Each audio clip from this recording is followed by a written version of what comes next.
Anger in Teens by William G. Defoore, Ph.D.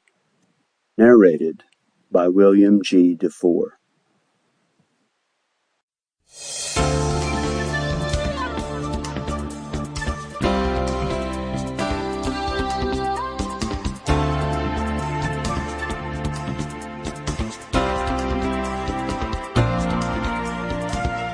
Welcome to Anger in Teens, a program designed to help you understand and help adolescents with anger management. I'm Dr. William Defoore, and I look forward to this time with you. Now, one of the reasons this is such an important topic is that the older your child becomes, the more significant and potentially difficult their anger issues become. There's a big difference between an angry 7-year-old and an angry 16-year-old, for example. Sheer size and emotional intensity is a significant factor. In this time together, we will look at all of the reasons behind teen anger and explore some methods and techniques for helping them to manage their anger so that it works for them instead of against them. Here are some messages I'd like you to send to your teens about their anger. Communicate to your teens and adolescents that their anger is natural. It is acceptable.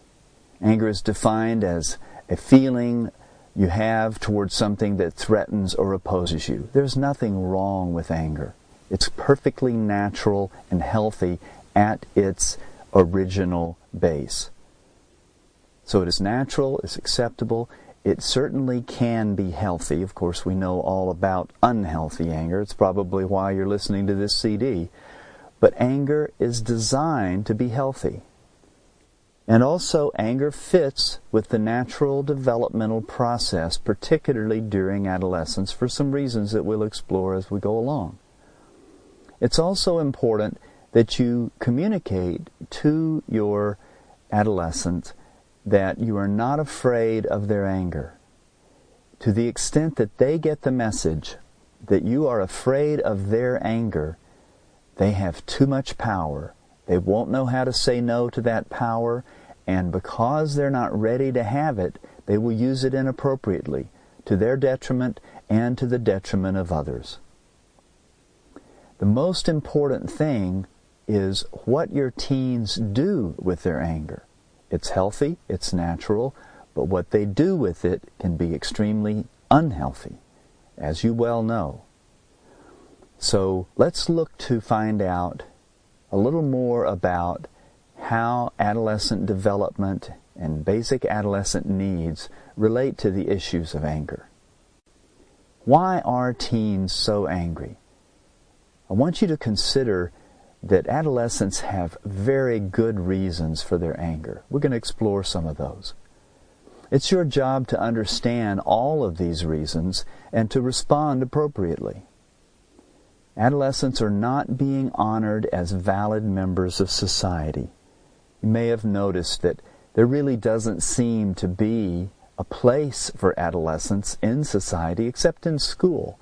It's kind of a developmental no man's land between childhood and adulthood. They're not really children and they're not completely adults. So it's a sort of a limbo time, and this is part of the reason for the anger and frustration that comes up during the adolescent process.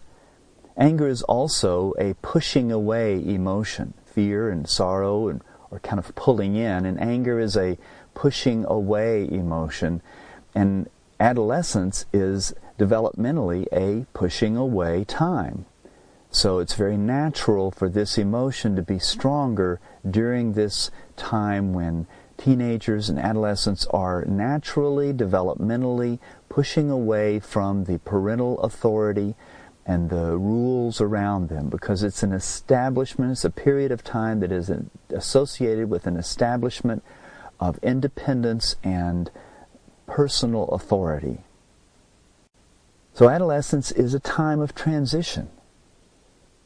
This young person is no longer a child, not fully an adult, and you may have noticed there are no positive words for adolescence. I guess some teenagers have some pride in being a teenager, but I don't think I've ever heard one say, "I'm so glad to be an adolescent." That word has negative connotations. A lot of times Sample complete. Ready to continue?